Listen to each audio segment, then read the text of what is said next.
So with that, we have a lot of ground to cover, as always. I feel like I say that every single time. The cold has certainly given us a couple extra things to talk about. I just got back from sunny California with working bees in California on the almond orchards. And so this is a bit of shell shock for me to come from the Central Valley of California, where it's sunny and 70 during the day, to this. But I wanted to share a little bit with you guys about what's going on in California before we really get into our monthly tips tonight, just because it's a huge deal in our industry, and it's kind of fun to learn how California almond pollination works. Before we get into that, though, a couple quick side notes. If you do want to order bees, now is definitely the time. A lot of our earliest dates are full, depending on which branch you're ordering from. Some branches are pretty full. Others, we have a little bit of room still on those very earliest dates. We still have a lot of April dates available. Just those very first dates in April are pretty full now. So if you need to order bees, don't forget to jump on that quickly. Check your bees after this freeze, and hopefully you don't need more bees than you think. Hopefully you didn't lose any hives through this freeze, but we'll be discussing that as well. I wanted to play one quick video from our friend Michael Kelling, because it's often an often debated, discussed topic. Should I buy packages? Should I buy nooks? Should I buy singles? What's better if you're a new beekeeper? What's better if you're an existing beekeeper? And I think Michael just does a really great job of sharing the pros and cons of each style of unit. And so I'm going to let Michael share with us really quickly on the differences between each one of those units.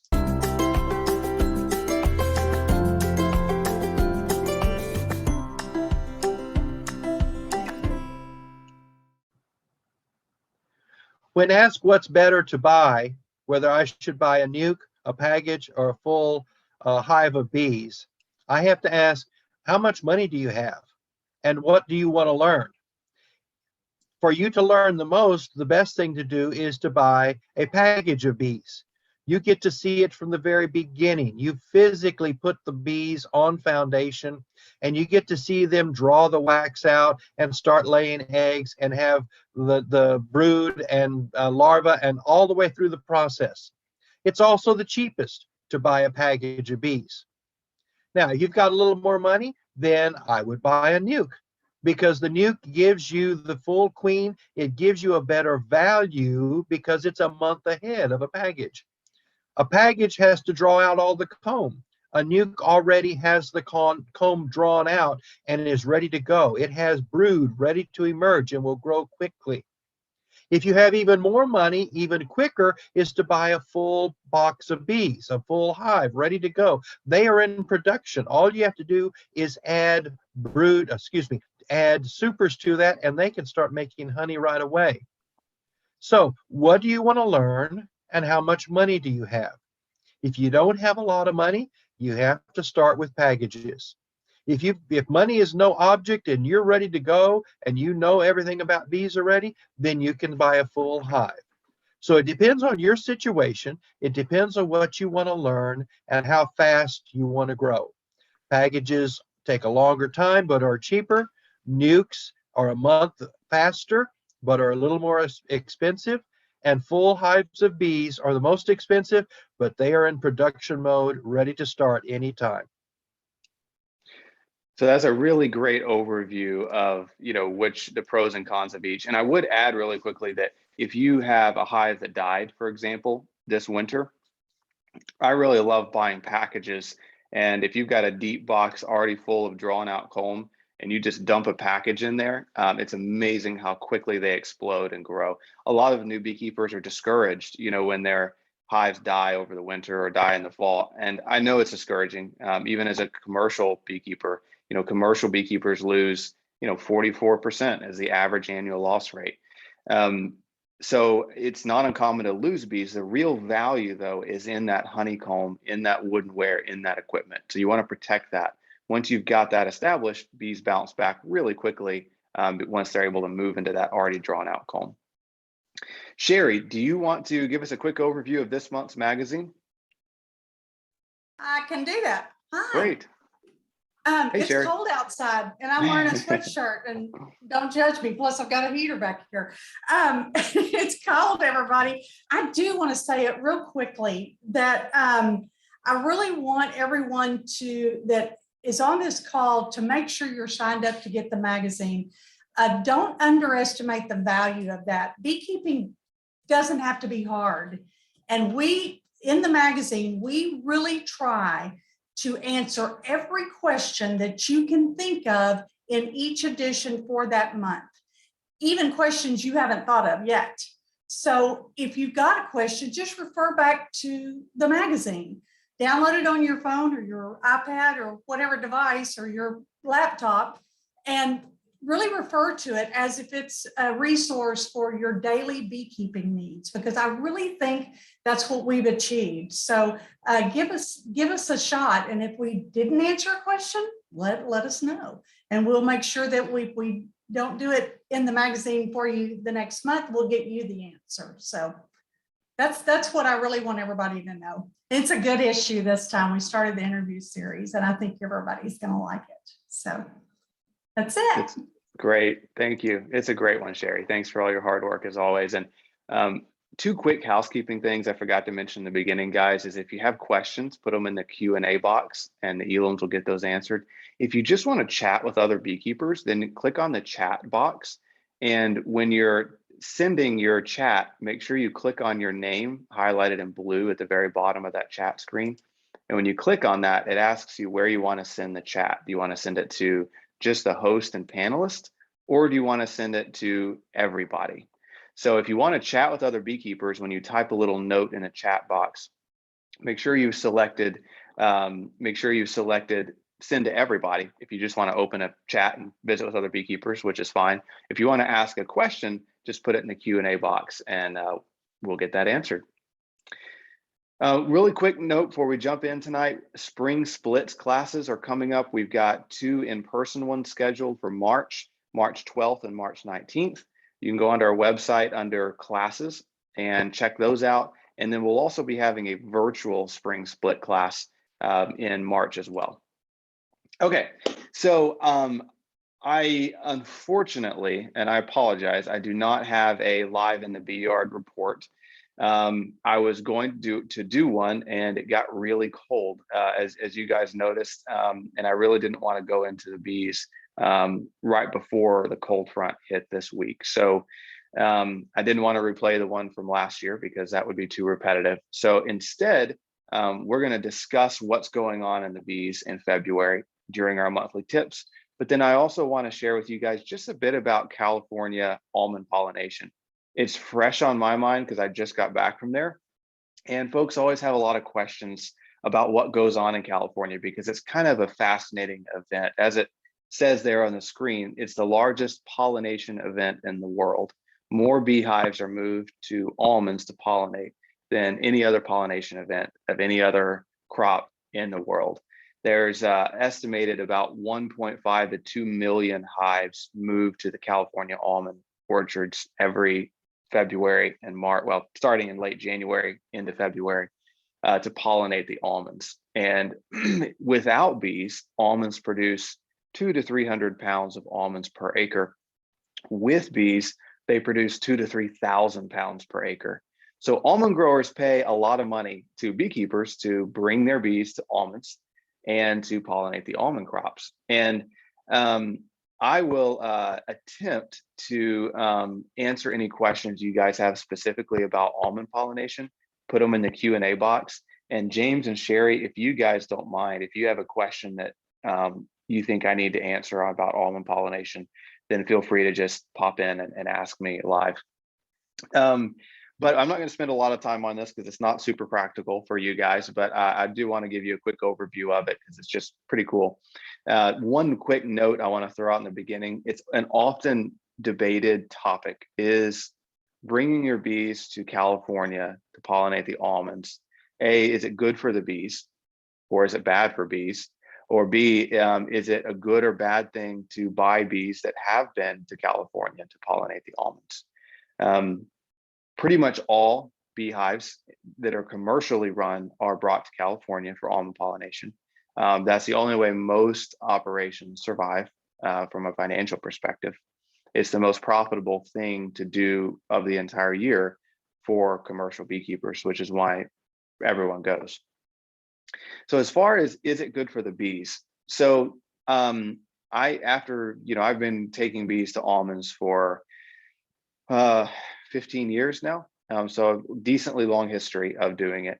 And I can say, in my personal experience, without a shadow of a doubt, it's one of the best things that we do for our bees all year long.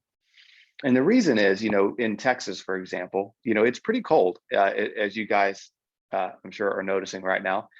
February is not a warm month. And sometimes it can be, but in general, we have these hard cold fronts. There's not a lot blooming for the bees. In California right now, there's thousands of acres of almonds blooming, and almond pollen is actually at the very top of the food chain when it comes to nutritional content for bees. It has a very high protein content and a very high nutrition content. It's excellent for the bees. And so what we see is bees grow incredibly well than if they had stayed somewhere else. And we've certainly run tests where we'll keep some bees in Texas, other bees go to California. And usually the bees that have been out in California are twice as strong as the ones, and twice as many bees as the ones that stayed back. So it's pretty good for the bees. Now, a common thing folks ask is, what about sprays? And what about, passing diseases to bees from other bees? Because you've got so many bees out there, you've got spraying going on. So is it unhealthy for the bees in that way? And is it bad to buy bees that have come from the almonds? As far as spraying goes, I've been, again, going for over 15 years now. And I think I've had a spray issue 1 year on a few hives out of 15 years. A lot of it depends on the grower you work with and making sure that growers are careful. And 20 years ago, 15 years ago, when I first started, it was more of an issue.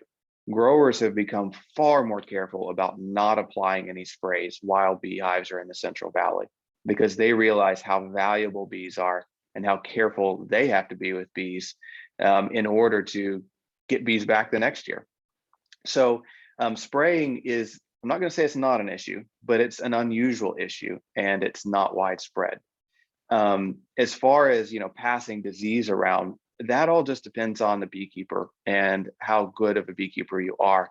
A lot of these orchards are fairly isolated from each other. It's not like you have, 1,000 hives sitting right next to another 1,000 hives.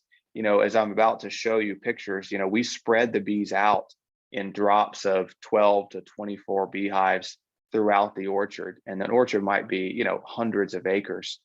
And so you don't actually have too much intermingling of bees in general, unless you're stockpiling bees there or something for long periods of time. And even in those situations, these days in the world of beekeeping, it's not like there's one part of the country that has diseases that the other part of the country doesn't. You've got the same diseases spread across the entire country already. So I've never taken my bees to almonds and brought them back and like, oh, where'd this disease come from? I didn't have it before. It's really boils down to how good of a beekeeper you are at taking care of your bees and making sure their immune systems are healthy, so that they don't catch it in the first place. So, hey Blake, yeah, there's a couple of questions on here for you. Great. I will jump in there and answer them. Real quick before I answer those questions, the last quick note is that, would I buy bees from California? And I totally get that some people are nervous about that. I typically don't want to buy bees unless they have been in California, because in my experience, and I've bought bees, from 2 hives to 2,000 hives that have been in California, that didn't go to California, et cetera. And every time the bees I buy out of California that have been to California are typically healthier and a whole lot stronger. That's my personal experience. I'm sure there are some of you that have had an opposite experience. I would typically say that's the fault of the beekeeper not the fault of California. So there you go. That some of those are kind of hot button issues, but those are my opinions and my personal experiences that hopefully you find interesting and at best case helpful. So Russell is asking, how many hives do you need to send bees to California? Are there companies that take partial loads or put loads together? Absolutely. I mean, I know several people that you know, pool their hives together. That maybe one guy has 50, another has 100, another has 25, and they kind of pool it all together put them on a semi truck and send them out to California. So, you know, Henry kind of asked the same question. You know, I would say, you know, in general, you know, you probably have to have 30 or 40 hives to make it worth kind of pooling together with other folks, but it doesn't take a lot. And then someone asks, what are the pros and cons of moving bees that far to pollinate the almonds? You know, the pros, you know, I kind of shared some of the pros. You know, the cons are that anytime you do move beehives, you are adding stress to them, which usually what I see is you lose a couple percent of your queens. So if you send 100 hives, a couple of those hives are probably going to go queenless in the interim. But when you think about stress and moving bees, yes, it is stressful to load up beehives, put them on a semi truck and ship them across the country, no doubt. Well, it's also stressful for them to sit through Texas at 10 degrees tonight and, you know, be at, you know, and go through these extreme weather patterns. And, you know, look at last year, you know, it killed, you know, 30 to 40% of the beehives in Texas during the Snowmageddon event a year ago. So yeah, putting them on a truck is stressful, but sometimes staying in a harsh environment can be very stressful to bees too. Same applies to the summer months. It's brutal on bees during the summer in Texas. So, you know, a lot of commercial beekeepers load up their beehives and send them to the Dakotas where it's 75 degrees and there's a pollen and nectar flow. So you just have to weigh the two ultimately. So Bruce mentioned, and I'm just I'll wrap up these questions so we can move on here. But Bruce had a really good question. He said he had great results buying frames of brood out of almonds. He said there was one year when the bees got chilled on the way back and some of the brood didn't hatch out of the frames. How do you identify this condition before purchasing frames? So Bruce, in that particular situation, I would just, I would make sure those hives have been on the ground back in Texas or wherever they came home from, or whenever they got home, about a week before I would buy frames of brood out of hives that have been to California. And after about a week, any chilled brood or pesticide issues, et cetera, are going to be evident. That's very rare. I've never had a chill situation happen to my bees. It's very rare, but if they're sitting up about a week, you would be able to identify any of that. So make sure they've been on the ground a bit before that. So Andrew and Russell both kind of asked the same questions, and that's, you know, how much do you get paid? The growers pay on average about $200 per beehive to the beekeeper to bring their bees out to pollinate almonds. So, okay, so I'm just going to kind of run through some pictures here, guys, that just show, you know, this was last week and some this week of what we were doing with some of our crews out in California.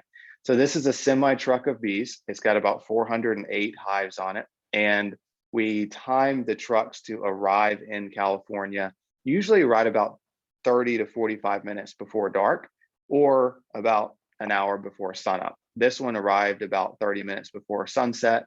You can see that we're pulling that net that's covering those hives off the truck. We're giving them some smoke. You can see a few bees flying around, but not a lot. And we're unloading that truck with a forklift into kind of a holding yard. So here we've got them all unloaded. We've got them set out off of the truck. Here's another shot kind of right at sunset of all the beehives unloaded. This is an almond orchard you see right here in the background, and they're going to be placed into that orchard later that evening typically, or the next day. But what we do before we put them in the almond orchards is we check them and we make sure that the bees are alive and that they're healthy and they're strong enough to do what we call make grade in California. And what the growers pay us based on the strength of the beehive. The average contract is 8 frames of bees on average, with a minimum of 5 frames of bees. So what that means is, if there's a hive that has less than 5 frames of bees, we can't put it in the orchard because the growers won't pay us for it. And overall, if you were to total up all the frames of bees in the entire orchard and divide it by the number of hives in the orchard, you would need to arrive at an average of 8 frames of bees per beehive. Hopefully that makes sense. And so we go through and check, you can pop the lids and then you break the boxes apart, or you can look from the underside of the hive and you kind of count the frames of bees to see what strength they are. For reference, this picture on the left is opening the lid. This picture in the middle is breaking the 2 boxes apart. And this picture on the far right is looking at it from the underside. That is what we would consider a 17 frame hive. You've got 9 frames in the top and 8 frames in the bottom. They're all covered with bees. So that hive would have 17 frames of bees, which would be considered phenomenally healthy for that time of year. So this is what we always do every single day. This is Caesar. He's one of our managers in our bee operation, and he's washing the trucks. So one thing that does happen is when the sun comes up the next day, if you're still out in the bee yard, all the bees that next morning, since they've been on a semi-truck for 2 or 3 days, they haven't been able to go to the bathroom. And in many cases, they've been in the cold weather for 2 or 3 weeks or a month before they got to California. And so as soon as that sun comes up the next day, you've got, 100,000 bees all out going to the bathroom for the first time in potentially a month or 2. And so your trucks and forklifts just get completely covered. So it's a daily ritual out there that you go and clean off all the trucks and forklifts. These are the guys getting ready to check the bees. This is part of our crew. It's Hayden and Caesar and Alexis, and they're one of our crews out in California. We tend to run 2 or 3 crews at a time, and they're getting ready to check on some hives. This is evening when we're getting ready to load up the hives to spread them into the orchard. This is after we've already graded them, and we load them up with our forklifts onto our flatbed trucks, our smaller trucks. So you can see us loading them onto those smaller trucks. There's another picture of just a flatbed truck. And then we distribute them into the orchard. We usually have maps that look like this that we're working off of. And so this is a satellite image of an almond orchard. And so that each X marks a drop. And so we're dropping, depending on the number of hives the grower wants, we're dropping anywhere from 12 to 36 hives on each X. So you're looking at your smartphone at the satellite map on where you are in the orchard. You go up to where you can see a drop, and you unload that many hives there, and then go on to the next drop. And this is just some of the beehives in the orchard. So this is the next day after we finished placing. You can see that these were drops of 8 hives. And then usually within a couple days, we get the hives graded. And so inspectors come by and they do an inspection and grade, look at about 10 to 20% of the hives and do an inspection, and then average it out amongst all the hives in order to see if the bees made grade or not. So so there you go. That's just a quick overview of California almond pollination. And on the unloading and spreading side, maybe our April webinar, if I have time, I'll give you guys an update and show you some pictures of loading the bees back up and shipping them back home.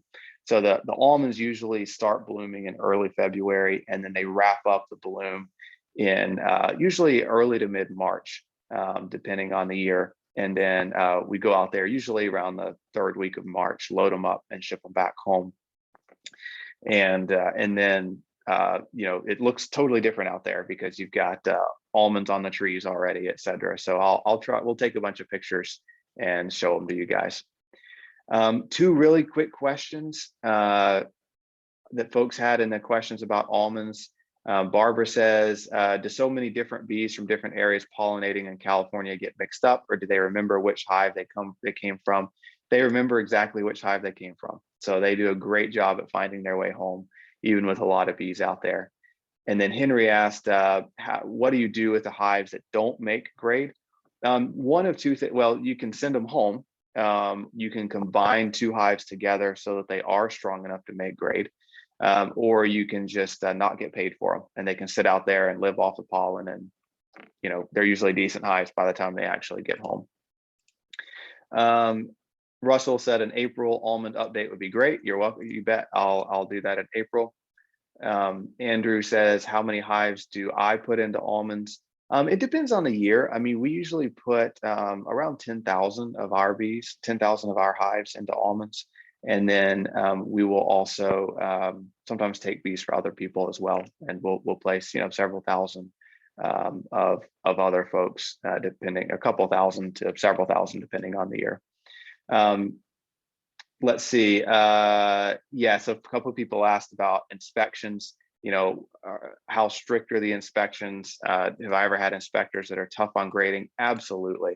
I mean, you can literally, if you're placing thousands of hives in the orchards, you can literally make or lose hundreds of thousands of dollars depending on the inspector. Because if an inspector is grading 2,000 hives and he's lenient and says that they're maybe a little stronger than I would have said they are, that can mean bonuses to the beekeeper. If an inspector is extra harsh and grades weaker than the hives are, that could cost you, tens or hundreds of thousands of dollars. So yeah, so it's a big business, and you have to watch inspectors very closely. And that you sign a contract with the grower that kind of spells out, if there's a disagreement about an inspection, here's how we handle it. And that absolutely happens. And oftentimes you have to bring in a third party inspector to go through and grade everything if there's kind of a contested inspection. So, okay, I'll knock out two more quick questions. Elizabeth said, are you making honey in the almonds? And if so, does it stay in California or do you bring it back to Texas? About 1 in every 3 years, the bees actually make a little bit of surplus honey. In general, they just make enough to grow. Not enough to make a surplus. 1 in every 3 years, they'll make, a little bit of extra surplus honey. And the almond honey tastes absolutely terrible, absolutely horrible. I mean, you wouldn't think honey could be bitter, but almond honey is literally a bitter, bitter honey. I mean, you almost can't eat it. You just want to spit it out as soon as you eat it. So whatever almond honey they do make, the bees get to keep it, and they get to eat it, because we as humans certainly wouldn't like it. The bees don't seem to mind a bit, but it's terrible. And then the last question someone asked, is hive theft a problem? And it is. I mean, hive theft isn't a huge problem, but last year we had 64 hives get stolen, and that was the most I've ever had stolen in 1 year. Usually you might lose 12 or 14 or 16 hives that someone stole right alongside a roadway. Usually it's not many. And so as beekeepers, we're getting more and more proactive and careful about putting GPS trackers in our hives. The hard thing is predicting which hive a thief is going to steal, because if you've got 10,000 hives, you can't put 10,000 GPS trackers in, because that would get ridiculously expensive. So sometimes one thing that we do is, if we have hives alongside a roadway, then we'll put fluorescent reflective stickers on the hives that say this hive is GPS tracked. Sometimes it is, sometimes it isn't, but that tends to scare them away. And then sometimes we'll put things like Apple AirTags in hives along roadways, so that we can get some level of tracking of our hives. Now, we've never had thieves steal hives that had trackers in it, but maybe one day we will, and we'll be able to catch them. But okay, so let's jump into the monthly tips. If you guys have more questions about California almond pollination, feel free to keep putting them in the Q&A. And then when the eloms speak here in about 30 minutes, when it's their turn to speak, I'll jump back in and answer all of the almond pollination questions that you have. So feel free to keep putting those in. Okay, so monthly tips. So this was a slide from our February 2021 webinar. and this was an elm tree, which is a fantastic early source of pollen for bees, and it was already blooming. And it was a relatively warm January and early February in 2021, the beginning. And at our webinar a year ago, we were like, okay, here's spring, the elms are blooming. Looks like spring's coming early. And you guys all remember what happened mid-February of last year. We had that week long of freezing temperatures. And now here we are in February of 2022, and this is outside right now. I mean, we're all, if you're in North Texas or parts of Central Texas, this is what you're seeing. If you're in Southeast Texas, boy, I hope you're not seeing this.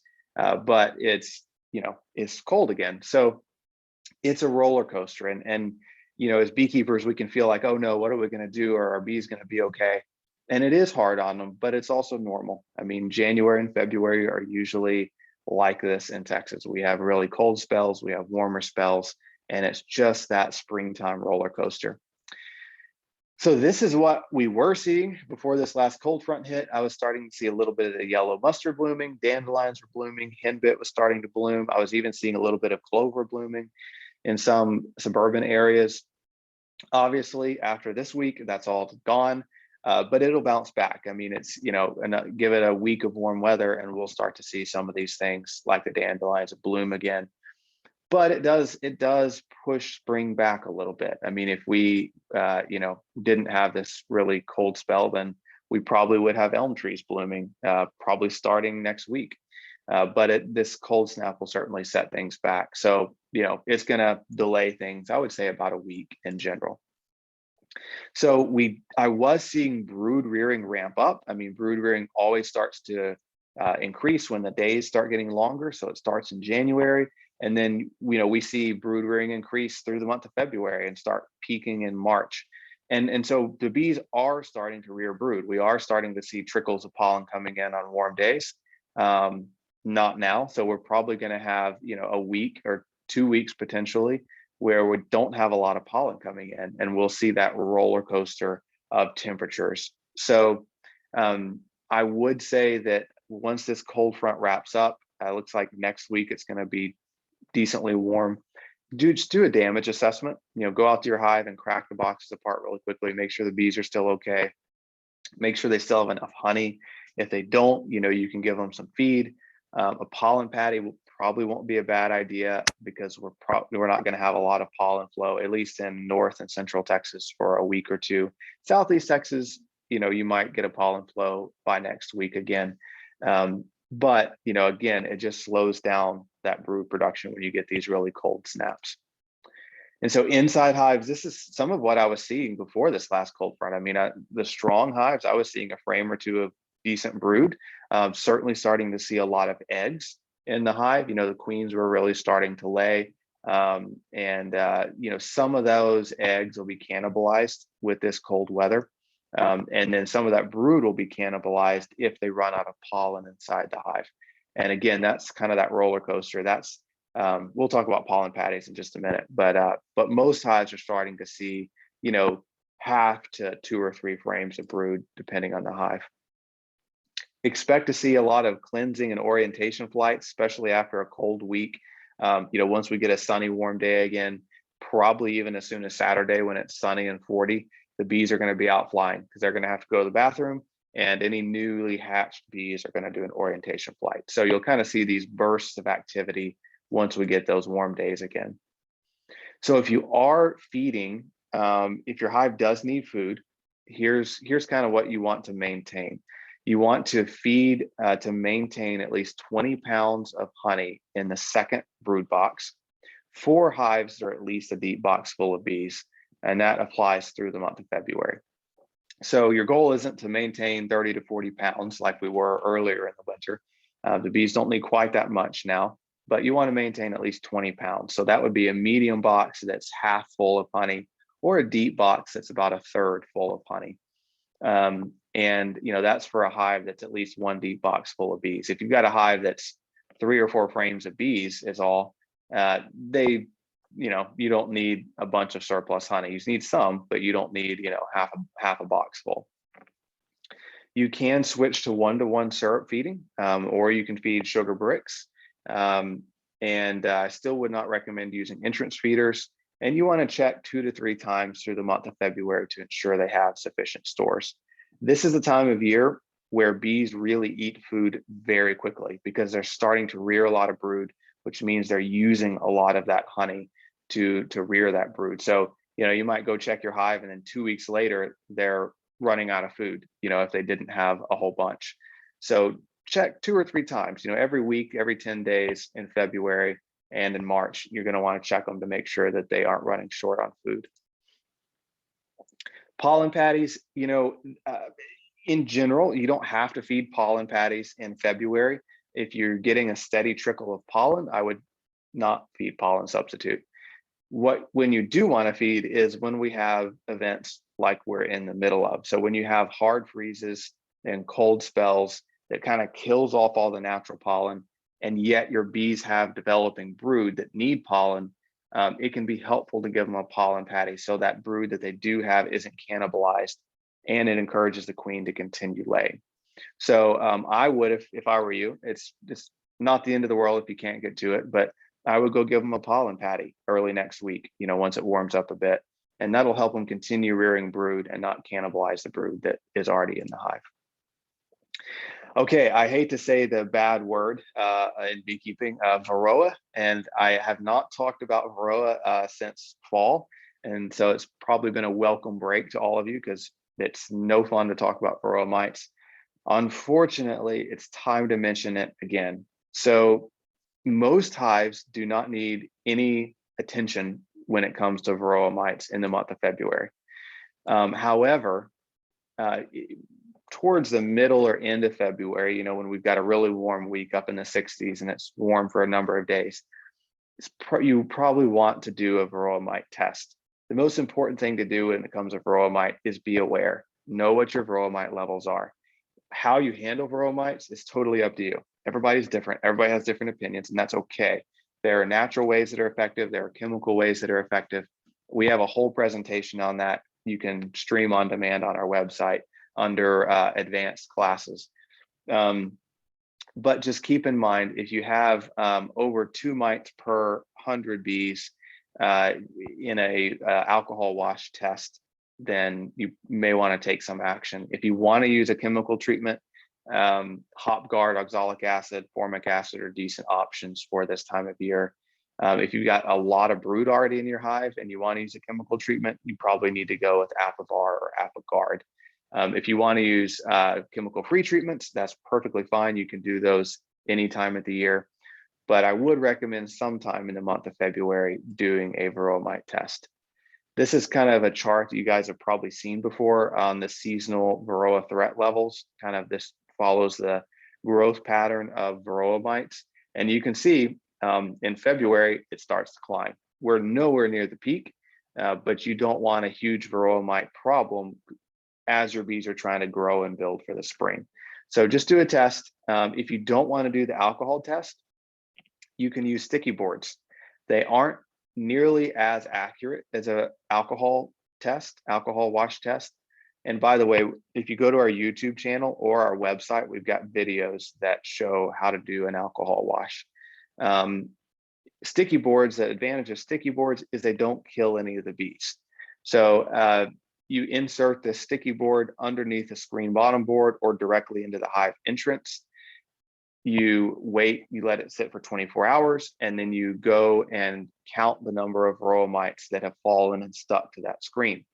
In the spring, if there's over 9 mites in that 24-hour period on that sticky board, you might want to consider taking some action. That's getting a little too high. It's not quite as accurate when it's really cold and the bees are tightly clustered. So if you're doing a sticky board test in February, wait until you've got a day that is at least in the mid to upper 60s, and it's a warm 24-hour period, because you really need those bees not clustered and moving around, so mites are falling off to get that test. Okay, overcrowded in February. So I hope this is your problem. This is a wonderful problem to have, that your hive is overcrowded this month. Most beekeepers have the opposite problem of, oh, my hive's really small, what can I do? And the answer is, you can't really do much to fix a small hive, other than just make sure they've got enough food and hang in there, and they'll hopefully grow as the season progresses. If you've got a hive in February that's overcrowded, you've got some options. So I'm defining overcrowded as when the top box becomes 80% full, it's time to take action. Now, quick caveat, we'll talk about this more in a minute. The bottom box should be completely full and the top box should be 80% full. And that's when you need to do something about it. One thing that's pretty common to see this time of year is all the bees have kind of moved up into the top box. And if the top box is completely full and the bottom box is empty, you just need to reverse boxes and that fixes the problem, which we'll talk about in just a minute.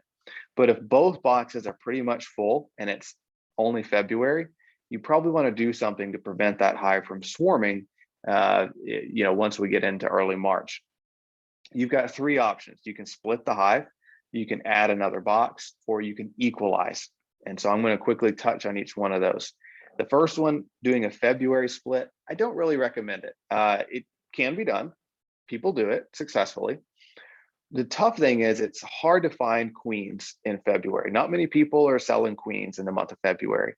You could let the hive raise their own queen, but the problem is it's slow and there's not a great chance you're going to have drones ready to mate in the month of February. It's just too early. So your probability of a poorly mated queen is very high in the month of February. So don't usually recommend it. The weather's also bad in February. So even if there are enough drones and then they do raise their own queen, it wouldn't be unusual for her not to be able to go out and mate because the weather's too cold or too windy.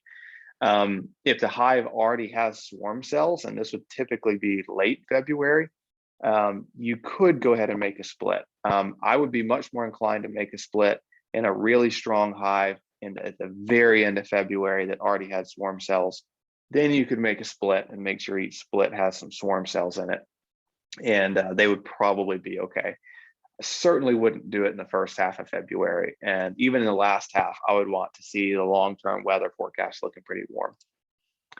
What I do recommend is adding boxes. This is the easiest way to prevent swarming and the least risk for you or your bees. So if you have a hive that both boxes are pretty much full, just put another box on top. It could be a box of comb, it could be a box of foundation. And you could lightly feed and they'll probably go ahead and move up into that third box and you'll have a huge hive by late March that you can maybe make a ton of splits out of. And you can plan to split once queens become available in late March or early April. So if you've got a really strong hive, add a box and make sure you've got your queens on order as early as possible so that you can make those splits as early as possible, because that hive is going to need to be split so it doesn't swarm on you. Another good option is equalizing. So you can share brood, bees, and honey between beehives. And I want to give you a quick overview. This is really helpful to do almost any time of the year. I'm doing it all the time with my bees. If I've got a bee yard and I'm going through it and I've got this one hive or two hives that's wall-to-wall bees and brood, and I've got a couple hives over here that are weaker, I routinely give some brood to those weaker hives. So here's some prerequisites though before you start equalizing beehives. You need to make sure you have low mite levels. So you want to have done a test sometime fairly recently, within the last month or two, and know that your Varroa mite levels are relatively low. The last thing you want to do is take bees and brood from a hive infested with Varroa mites and spread those Varroa mites around to the rest of your beehives. The same is true. You don't want a bunch of, you don't want an unhealthy, diseased hive that you're moving bees, honey, or brood into others from. So make sure it's a healthy hive, low Varroa mite count. You always want to leave the original donor hive, the strong hive, with at least one box full of bees this time of year. So you don't want to have, a hive that's 2 deep boxes full of bees. You don't want to take 2/3 of the bees and brood away from it. That'll make it too weak. Make sure you're always leaving it with at least one deep box full of bees. And then you want to gauge the strength of hives on a warm day around 60 degrees in general. So you want to make sure that, you're not looking at your hives when it's 40 degrees and going, oh, this hive needs brood or needs bees. Well, they may just be clustered really tight. And then you want to equalize on a warm, sunny day too, in the 60s. You don't want to be pulling a bunch of bees and brood out and highly disrupting the hive when it's cold outside. So for equalizing brood, you want to select frames of brood that are, if you're giving brood to a weaker hive from a stronger hive, you want to pick frames of brood that are mostly capped. The reason is it's less for the weaker hive to take care of. If you give a weak hive a frame full of eggs and larvae, it takes a lot of work to turn that into capped brood, and they may not have the resources to do that. If you give them a frame full of capped brood, then that brood is going to hatch soon and contribute to the workforce, and they don't have to expend a lot of their energy trying to feed developing bee larvae. So frame mostly of capped brood, shake the bees off of that frame, and then add that frame of brood to the center of the brood nest between other frames of brood in the weaker hive. So you don't want that new frame to be way out to the edge where it's going to get cold at night. You want that new frame of brood right in the heart of the bee activity inside that hive so they can keep it warm. You want to make sure the hive has enough bees to fully cover that new frame of brood. So you don't want to, have a hive that's got one frame of bees and you're putting a whole frame of brood in there. It's just going to get chilled at night and die. So they need to have, 4 or 5 frames of bees ideally in that weaker hive to be able to take care of that frame of brood you're giving them. You don't want to add more than 1 frame of brood to a weak hive at a time. And that's just because if you're adding 2 or 3 frames of brood, they aren't going to have the population to keep it warm. And so you just want to give them 1 frame at a time. You can replace the frame in the original hive with an empty frame on the outside edge of the brood box. So when you pull a frame, an empty frame out of the weaker hive, and you're going to put it in the stronger hive that you just pulled the brood from, don't put it right in the middle because you don't want to split up the brood. One of the golden rules in beekeeping is always keep brood together. You don't want to checkerboard frames and separate frames of brood, keep them together. And so that empty frame can go on the outside edge of that brood box. You can also equalize honey. You can, if you've got one hive that has a ton of extra honey and a hive that doesn't have enough honey, you can do the same thing. Go to the hive with more honey, shake some of that honey, shake the bees off of that frame and add it to the outside edge of the cluster brood area on the new hive. And this kind of goes the other way. Sometimes we've got weaker hives that have way too much honey, and we can take some of that honey. Maybe it's a hive that's only half a deep box full of bees, and they've got a second deep box that's got 60 pounds packed full of honey. You could take they're not going to eat all that honey, so you could take some of those frames and give them to stronger hives that maybe are burning through their stores. Again, you don't want to put those frames right in the middle of the hive because you don't want to separate that cluster, but you can put it on the outside edge or just on the outside edge of the cluster. So if you can kind of see where the cluster of bees are, you can put that honey right on the outside edge or right above them in the second box. And then finally, equalizing bees. So this, I don't recommend this quite as much, but it can be done. So if you've got a hive that has a ton of bees, and then you've got a weaker hive that doesn't have as many bees, you can share bees. A little more complicated, but there are situations that it's helpful. If you're brand new to beekeeping, I don't really recommend this. But if you're a more experienced beekeeper, here's how to share bees between hives. If you've got a hive that maybe you want to give them a frame of brood, but they don't have enough bees to cover it, here's how to do it. So select a frame covered in bees from one of your strong hives that's full of larvae. And the bees on that frame full of larvae are going to be nurse bees because they're going to have been taking care of that larva. And then make sure the queen is not on that frame. Smoke the entrance of the weak hive pretty well, and then shake the bees off of that frame in the entrance of the weaker hive. You can repeat that with up to 3 frames of bees, making sure that the strong donor hive has at least 1 box full of bees left and has plenty of bees to cover all their brood. When you're shaking those nurse bees in front of a hive, they tend to run right into the hive, and there tends to not be a lot of fighting. If you were to shake a bunch of old foragers in front of the hive, there'd be a lot more fighting. But nurse bees tend to integrate into a new hive very quickly and easily with minimal disruption or fighting. So you could also, I mean, I've certainly done this before where I've pulled a frame of brood covered in nurse bees out of a strong hive and just put it directly into a weaker hive. And that typically works as well. Okay, so that's what to do if you have a hive that is too strong. Couple more quick things I want to touch on for February before we turn it over to the Eloms for what I think is a pretty cool topic. But for February, here's what I expect to see: 2 to 8 frames of brood per hive. And I know that's a huge range, and that's region and hive population dependent. This is a time of year where I tend to see more of a spread in the strength of hives than any other time of the year. You know, if you're in, Lubbock versus Houston, and if you're in Houston, a good strong hive might have many frames of brood this time of year. If you're in Lubbock or even parts of, North Texas, you may have very little brood still. So, but I would expect to see, okay, not next week after this hard freeze, but last week I would have expected to see eggs in all my hives. And, by the end of next week, I would expect to see eggs and some larvae in all my hives, almost irregardless of the string. So you should start seeing eggs and larvae. Maybe not a ton, but some. There should be abundant and growing pollen stores. Again, this cold front's kicking that down a little bit, but most of February, especially once we start getting towards mid to late February, you should really start seeing the bees hauling in pollen anywhere in Texas. And then you should have at least 20 pounds of stored honey in the second box. That's what you're trying to maintain, and an actively laying queen. So once we get over this cold hump, if you're not seeing eggs or larvae, you probably don't have a queen.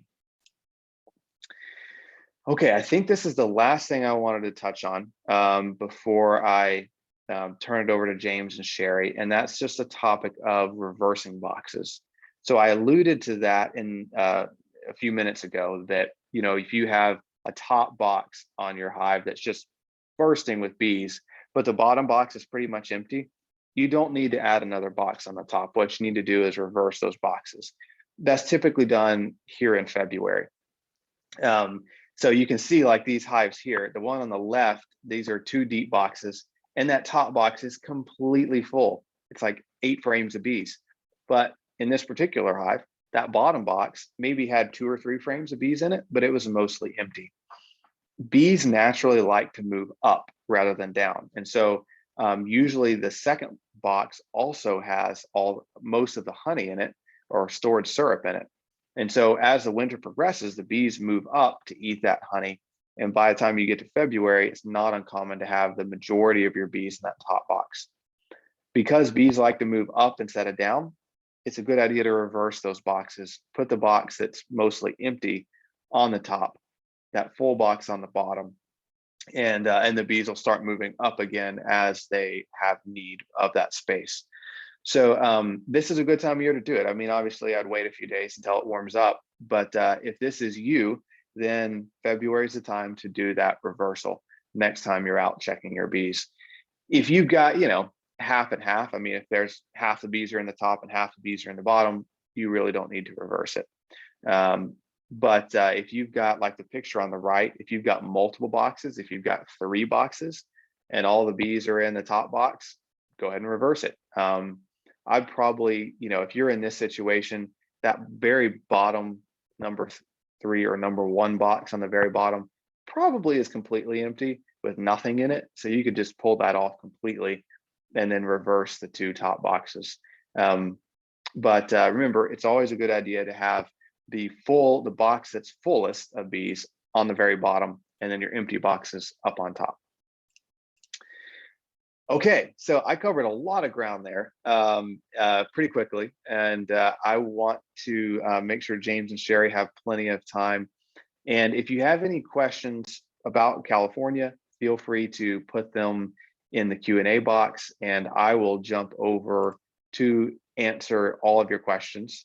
And James and Sherry will take over to talk about, I call it spring cleaning. They've got a lot of really fun things to talk about that are great to consider before spring fully gets here. So take it away, guys. Thanks, Blake. Well, how interesting. That was all awesome. Ooh, you know what? The almond Thank stuff you. was a hit.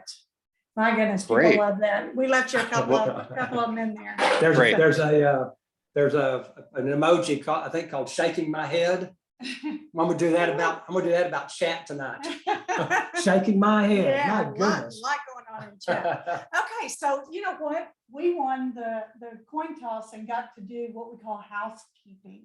Ooh. Housekeeping in the bee yard. So, Let's do an overview of the whole thing, okay. of the whole Go program. ahead. No, you go ahead and start. Okay, well, so what we're going to cover cleaning equipment. I know it's kind of like cleaning the house, cleaning our clothes, our lovely clothes. But then we're going to get to Crunch. don't look at my gloves, they're bad. But we're going to get to cleaning up equipment and deadouts. This is something that's a really important topic, especially coming up after this little snap. Well, yeah, it really is, because, you know, we shouldn't have to throw all of our stuff away just because our bees left it. And we shouldn't have to buy new gloves every 30 days because they get so crunchy. We can't move our fingers in them anymore. For some of you may remember a lady comedian named Phyllis Diller. Phyllis Diller, and a lot of y'all are just going, shaking my head again, James. Quote from Phyllis Diller: housework can't kill you, but why take a chance? Well, the same's true with our honeybees. Well, it's not going to kill us, and it's probably not going to kill our bees if we don't do it.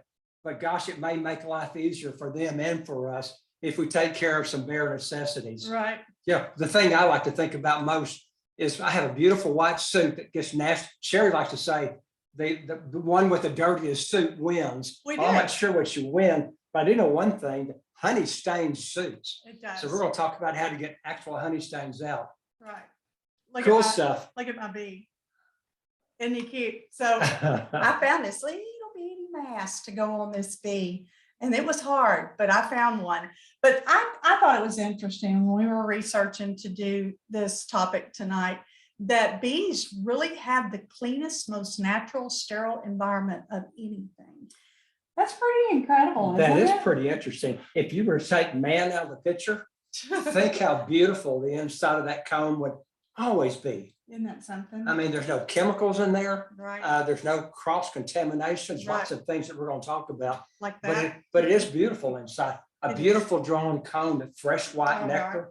How pretty that is. So true. But I thought the bee with the mask was cute. I felt it was apropos It was for cute, this time. yes. Cross-contamination, you just said that.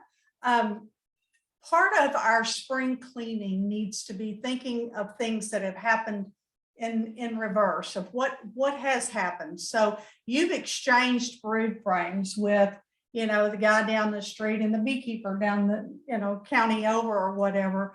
Things can go wrong with that. And we need to think that through. I've got the picture, top left picture is some pretty nasty frames. And we're not saying that your friend had nasty frames like that, but think about the contaminants that could be in there and what your goal is to use those frames You know, for. isn't it true? And that the beekeepers are friendly, and beekeepers like to share Sure we do. knowledge, and we like to share Equipment. equipment, and we like to help each other. So I take my hive tool Mhm. and I go over to John's house and I help Mhm. him, and we do swarm Mhm. prevention or something. Mhm. And what have I done? Mhm. You kind of got it I infected over put- there. Put my equipment in his. Right, well, we're going to talk about how to clean that in just a second. We absolutely want to press the point that think about where your frames have been and where they're going and where you got them. Be careful of what you're saving back, and we're going to get a little bit more detailed in that in a minute, but that's part of the cross-contamination we're talking about. Using old equipment, that's kind of a biggie. We've got some equipment that, well, you did a pretty good job when we moved, that we kind of cleaned out and culled some pretty crummy equipment. After a while, you tend to accumulate equipment that sits in the barn and gets a little bit on the nasty side, and bugs, and it's sitting around, and maybe something got set on top of it. We won't call a chemical by name, but those things need to be culled out. Part of your spring cleaning needs to cull those, be done with them, and just get them out of the mix. Blake has talked a lot about working old frames out of your equipment. Yeah. Where you rotate your frames out. And it's really kind of hard to do sometimes because sometimes those old frames are the ones that are right in the middle of that brood nest. And they're the ones you're the proudest of. Blake's Golden Rule of Beekeeping, that's a PowerPoint. Write it down and remember, don't disrupt the brood nest. That's right. You know, play games somewhere else, but leave the brood nest alone. Right. Don't stick an empty frame in there. Last month, we had Blake's video in the magazine about how to cull old brood frames out of your brood box. So refer back to not the magazine that just came out, not February, but January. Is that right? Maybe it was February. See, I'm already working on March. I lose track. All right, let's move on. So drifting, and I've got a great photo here that Sandy and Cyrus loaned us for their article several months ago. But drifting is one way that cross-contamination happens. Our bees, if one, let's just say it's not your bee yard, but a bee yard that lives close to you, bees have an issue. They've got a disease or they've got a bad case of Varroa Mites, that drifts into your bee yard. So be cognizant of that and think that that might be something you need to be looking at. You know, and another comment on that, if we were to line those hives up, I'm not telling you how to place your bees, but if those were all trees, there would not be a beehive in every tree. So in nature, bees do not have the tendency to cross horizontally, going to the next tree, to the next tree, to the next tree. We've provided a different setting for them. So it's always a good idea to explore various ways of eliminating drifting, horseshoe shapes and things like that. Right. That's some basic beekeeping that goes a long way. It's convenient when we have our bees side by So side. we've had them most of the time. But it is an opportunity We're drifting. for some cross-contamination. It is. Drifting occurs naturally in nature, but not necessarily 2 feet apart. We definitely use that as a segue. Blake's article in the March issue of Texas Bee Supply Monthly is about how to set up a bee yard. So for those of you needing to do that, coming up, look for the March issue. All right, so cleaning equipment. Okay, let's go with that. You've been holding this. I have. You didn't bring the torch in, thankfully.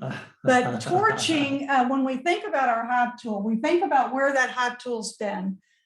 It is actually recommended that with each outing that we're supposed to come back and sterilize this darn thing. And I'll tell you, we are guilty as charged. We don't do it near as often as we should. When we go to a friend's or a hobby beekeeper's property with their bees and help them, we do torch our hive tool. We do. I don't carry Clorox bleach with me or something, which is a very practical way to do it. Sure. Sterilizing is sterilization, but torch works out really well as long as you don't burn yourself. If going between hives, between Mama Bell and Bluebell and Lima Bean, going from hive to hive to hive within your own colony, if they're all healthy and all things considered equal, you don't have to worry about that. But if you've got a hive that's suspicious, that you're seeing some sunken brood or something that makes you consider whether that colony is truly healthy, watch that hive tool and don't spread that disease potentially to one of your other colonies. It's very good words right there. So that middle picture says miscellaneous tool. And so for your enjoyment, I thought I would share our hive brush with you. Look at our hive brush. Okay, is that cool or what? Do you think that we need to get a new one? I think that this has got a little bit of contaminants on it. I wish I knew somebody that sold brushes. I know where we can get one. It even got next to a smoker at one point and it's burnt. But this is nasty. This doesn't need to be in your tools. When we actually pulled this out to bring it in, I went, okay, this is not going back in. Well, honey molds so fast. And it's so nasty at times when it gets out of the hive, when nature just has its way with it. And we do use our brush a lot. When we're teaching, we use it an awful lot. We teach the proper use of it, and we need to start teaching cleaning. We do.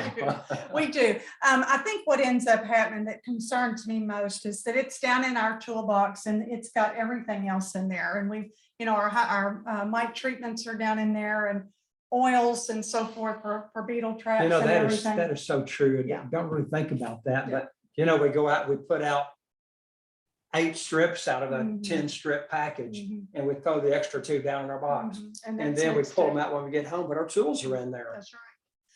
And that's a frame grip. Just think about maybe, giving it like a little torch hit with your torch or putting some bleach water on it from time to time. Same applies with the Hive tool. Here's the question. What? The dirtiest, nastiest Piece of equipment? piece of equipment or tool that a beekeeper uses is a smoker. Can you believe that? And isn't it funny that when you get a new smoker, how easy it is to light it? And after you've had it for a couple of years, even though you scrape on it, Mhm. it no longer seems to work well. Mhm. Well, the reason for that is your draft through that smoker has been altered. The chimney no longer is functioning right. When we look at the slides that are present there, and these are courtesy of University of Minnesota, which you see up there. Yep. So it's like high-tech stuff. It is. But This is such a good graphic. It's so good that I put it in the March issue. Marla Spivak, if you've not heard of her, Google her. She is an incredibly intelligent lady out of University of Minnesota that we've had the pleasure of seeing at seminars. But this is a step-by-step on how to clean a smoker. We were asked on the panel last month in the January webinar of how we clean a smoker, and my answer was, are we supposed to? Basically, because we wear it out and then we toss it. We don't really toss it. There's a whole row of them on a shelf in James's shop, but we get a new one and just move on. But there really is a practical way to clean it. And this is a step-by-step. You basically can see it where they're just using a Hive tool to clean out the chimney part, then a screwdriver to clean the edges of the inside of the actual chamber. But then they go even further, and I never even thought about this. It never occurred to me to take the little grate out of the bottom. I've always called it a table. They call it a grate. Sounds so much more realistic, doesn't it? I've always called it a table. And it's got its little holes stopped up. I didn't even think about I've never that. thought to check that. Something else I've never thought to check is the intake tube that connects the With the bellow villain. to the smoker itself. You can look at the part that's visible to you, and it looks perfectly open, Mhm. but you can't really stick a pencil or anything there to check it.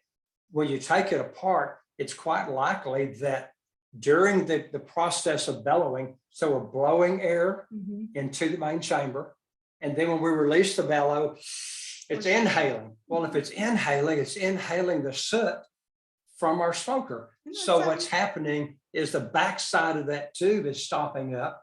You go, what is wrong with my smoker? It's time to buy a new one. Well, just clean it Clean out. it. Clean Yeah. it. I like to clean almost anything with WD-40. Now, I wouldn't put WD-40 inside my smoker for cleaning it, No. but for the outside, it dissolves it really nice. Right. On the internet, one of the things that's very popular, according to some people, for cleaning the outside of a smoker and killing the soot is plain white vinegar. Hmm. Well, white vinegar does dissolve it, but remember that vinegar is very acidic, Mhm. so it's going to cause your smoker to rust. It could, because sometimes they rust anyway, but it goes on to show just taking the bellow off and cleaning inside that as well. I think this is a very cool graphic. And if you were like us, I didn't think about taking your smoker apart and really and truly cleaning it. It's actually very legitimate. And we will share with you the joys of cleaning our smoker very soon. That can be very fun to do on a Okay. cold winter's day. Good. Ooh, we can make our mentees do it. It's a learning opportunity. I think that's a great idea. Protective gear. This is what James was talking about first when we first started, was that I've always said he who has the dirtiest suit wins. And the reason I say that is because I'm married to the dirtiest suit and I can't get it clean. There's no such thing as going from new white to white again. Will not happen, will not happen. So we're going to talk to you just briefly because we want to get to the deadouts. About cleaning your suit. It's fairly simple. Most suits can be washed in the washing machine, everything except from here up. Make sure that you take the veil off. Take it from someone who got desperate one time and in a hurry and threw that veil in the washing machine. You will never be able to see out of it again. You can put black magic marker and black dye and black coloring on it, and it'll last for this long. But once you wash that bale in the washing machine, it's toast, literally. You can't see through it. So wash your suit in the washing machine. It says to use milder soap, but you know, I've been known to just use my regular washing powder. And it seems to work fine, but then line dry it. And same with the bale. Wash it, hand wash it, and then line dry it. How do you as know well. when to wash it? Is it just a pretty thing? You want it to be really pretty? No. Or is it possible that when we go to the bee yard, bees are defensive or aggressive towards me and they're not towards you? What could that be? Could be that you're aggravating them more than I am. Well, it could be that I've got hundreds of stingers in my suit Yes, and that bees know the language of pheromone. they do. So they're, the sting pheromone is something that we could all pay attention to. And it's most likely to be in our suits, most likely to be in our gloves.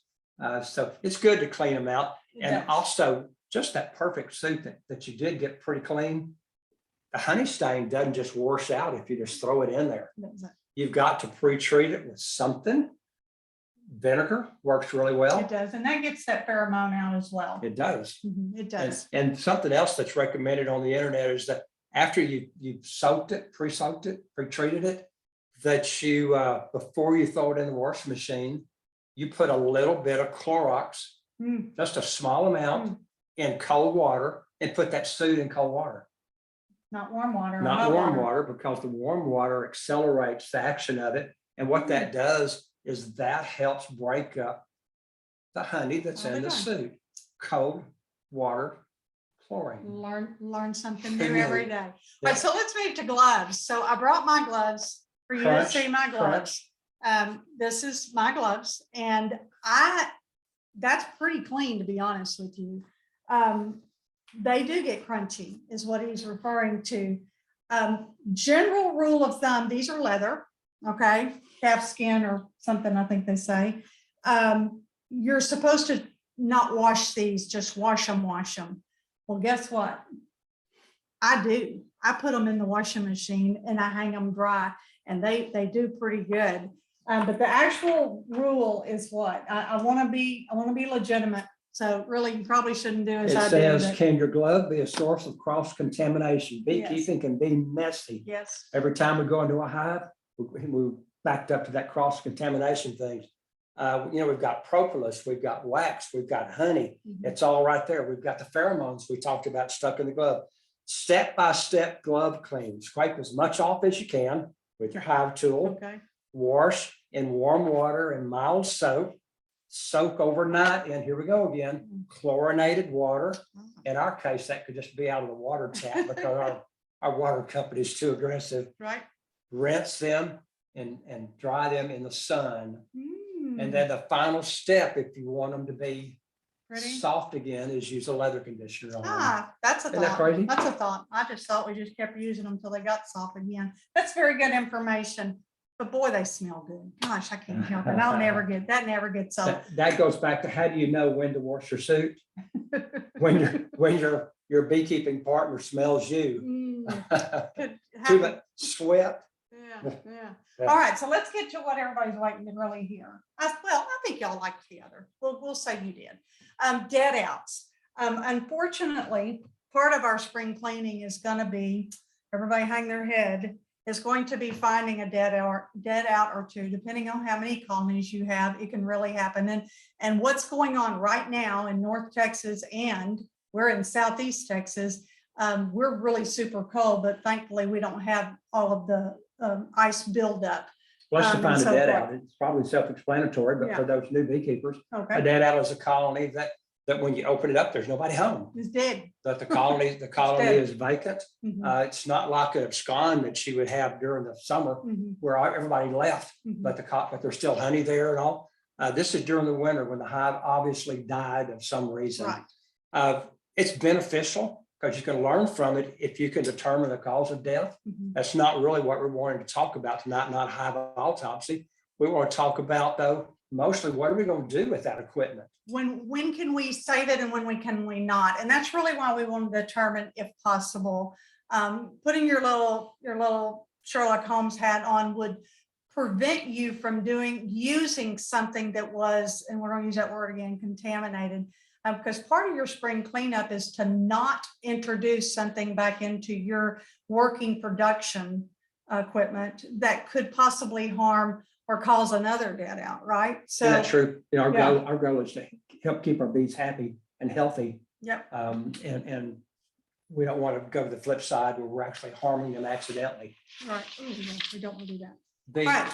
the most, we've always taught that the most valuable asset that a beekeeper has is drawn comb. You can buy queens, you can buy a brood, Mhm. you can buy a population, Mhm. but buying drawn comb is not very likely to be in your list Not of typically. items available from your favorite bee supply store. Right.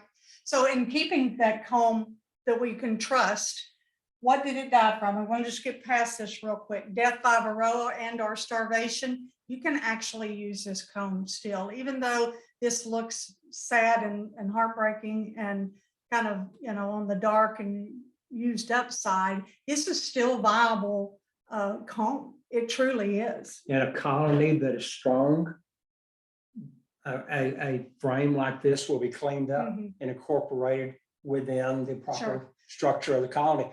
In a colony that's weak, it will not, it'll be ignored. Well, we're going to put that in a freezer. We're not going to just go from dead out to hive. And anything that actually in the next, a few of the slides coming up, not the next one, but a few of them coming up, freezing is going to be your option. But we'll always want to take some sort of action to stop anything from perpetuating. So just want to put that little I pin in can't there. help but comment on those two slides and the headings for them. Mhm, Death by Varroa can be avoided. mhm. You Death can. from starvation can be avoided. I can, but you know. That's part of learning It beekeeping. is, it is. All right, so this is the only disease we're going to point out because it's really the only one for the most part that you cannot use any of the equipment. This is a skull and crossbones. You have to burn the equipment. We're not going to teach you about American foul brood, but it is a spore. And one spore can turn into how many trillions It's said of them? that 2.5 the billion. literature shows that 10 spores on my hive tool, potentially, Right. if introduced into one cell, by the time that larva is uncapped, for whatever reason, it's Mhm. uncapped, Mhm. 2.5 billion spores have been created for you to spread around. If you're spreading it around, Yeah. we don't see American foul brood very much, Not very much. but the Just so reason you- we put the slide in there is that if you see something that's suspicious to you, you don't fully understand what it is, then that is not the frame to take and put in another colony Exactly. that may need some help. That's not the one to go there. You don't use that to add to, say, a new nuke that you may have Right. purchased. So if you're using drawn comb, that's the colony that you call it. That's the frame that you call it. Absolutely. I put a little picture of the honeybee foul brood test kit on there. If you're in question, do that. And always 1-800. Y'all call us. Okay, it's okay. Or help at texasbeesupply.com. So we can't use this one. That's a no. But we can use this one. I didn't put small hive beetles in here just so you know, but you can that as well. But we're just kind of hitting the high spots tonight. Wax mop damage. You can do this. This isn't a dead out. Freeze those frames, return them to the hive or in some sort of storage, and you can scrape those little trails out and recoat them with wax. You can actually scrape the one on the right.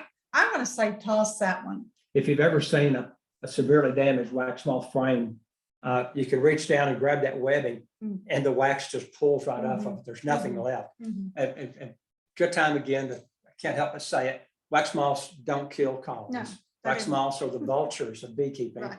And they do the cleanup. Right. But you yes, can- that can be used. You can reuse that. Storing properly helps prevent that. But in a dead out, sometimes if we wait too long to discover it, our colonies can look like that. You don't have to throw the frame on the left and the frame in the center of the way. Yeah. The frame on the right-hand side, if you elected to keep it, then scrape it clean, dispose of that product, and again, freeze all the And frames. relax it. I did see on Facebook for that. I'm watching y'all on Facebook, by the way, but that's the cool thing because you teach me things. But somebody had said, and I thought it was pretty good advice. They said, I'm using the freeze outside to store that dead out that's sitting there. And then when it warms up, I'm going to pull it back out, pull it out of my bee yard.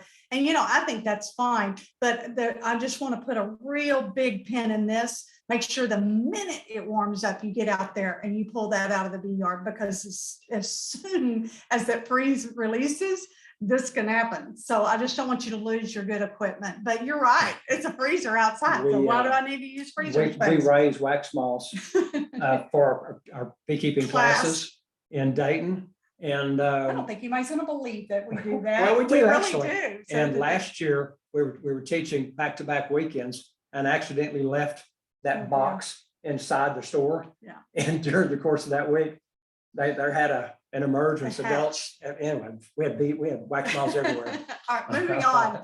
Honey frames. Honey frames from a dead out most likely can be saved. I'd freeze them just because I want to make sure there's no small hive beetle larvae or wax moth larvae, you know, just floating around anywhere.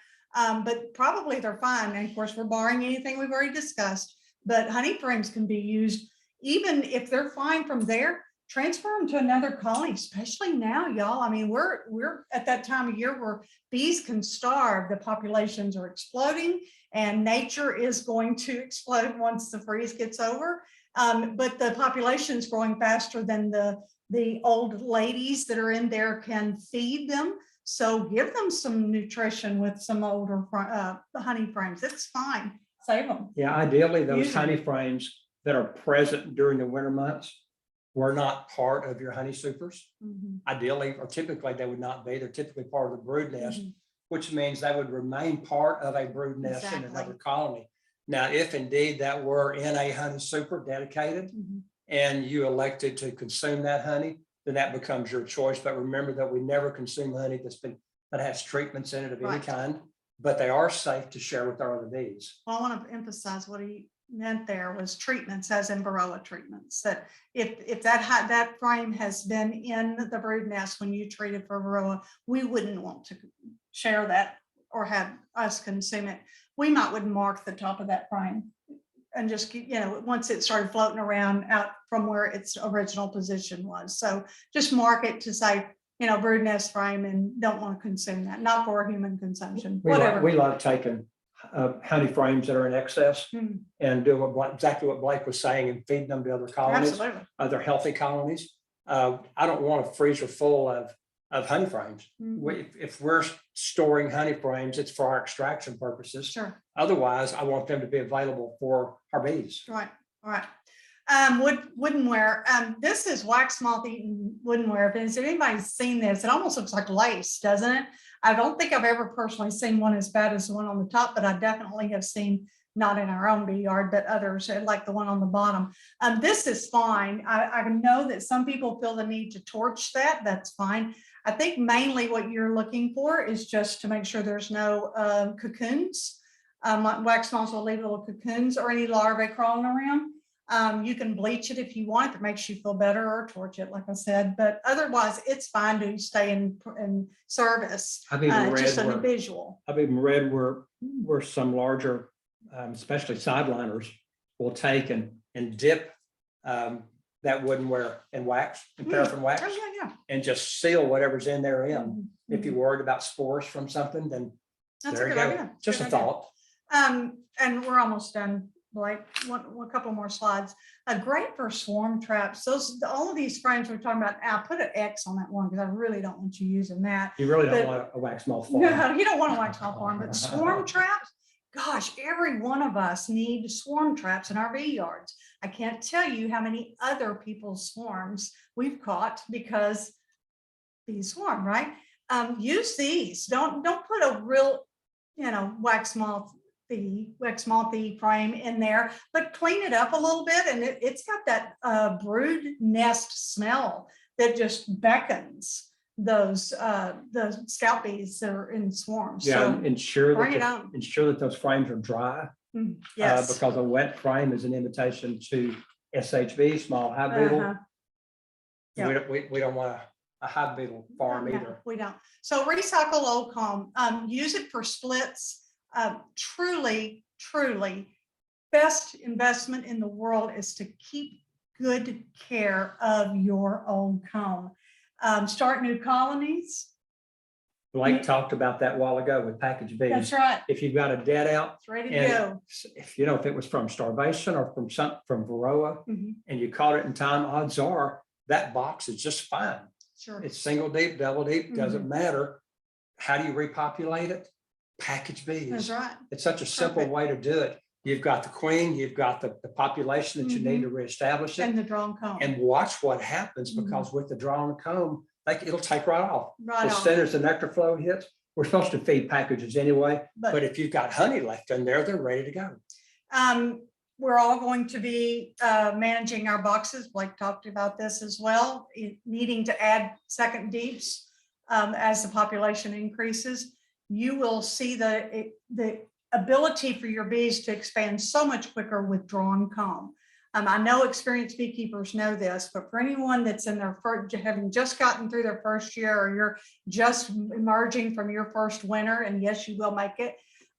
This is drawn comb is gold, just like I've got right there. It's gold. Truly take good care of it, and you will definitely thank yourself and your bees for all their hard You know, work. and right before we get to that rear end, Blake also mentioned box reversals. Okay. It's really funny. We don't just make an assumption that a colony needs to be reversed. Some colonies, the bees are in the bottom box. Some bees they've already moved to the top box. So don't just like use the word willy-nilly. Don't just willy-nilly do a box reversal, because you don't know what's inside if you haven't checked. Now, what does that mean? The end.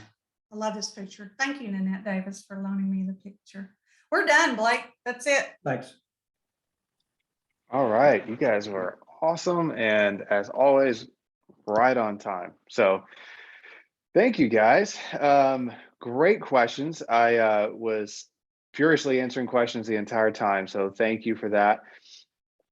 Let me just jump back over to my screen over here to wrap us up. So as always, shoot us a question at help@texasbeesupply.com or info@texasbeesupply.com, and watch for our follow-up email that you should be getting in the next couple of days, where we invite you to the March webinar. I will say that, March is when bee season just really kicks off in a very big way. So you're definitely not going to want to miss the March, April webinars, because those are usually our biggest and where we cover the most ground in the world of beekeeping. And a lot of you asked if I would discuss in April kind of the coming out of almond story, and I'd be happy to do that. So in March, I'll probably share some more pictures of our bees while they're in almonds, and then I'll try to get into in April them coming out. So if you guys ever have suggestions on things you want to hear more about, please let me know. That's so helpful. I always want to make these as entertaining and interesting and educational as possible. So please let me know how we can improve them. And we've got a handful of cool ideas that we'll be implementing over the next handful of webinars to continue making these different and interesting and improved with time. So with that, you guys stay warm. Put any more questions in the Q&A box. We'll hang out for a minute and answer any of those. And we just cannot wait to see you in March. See you guys.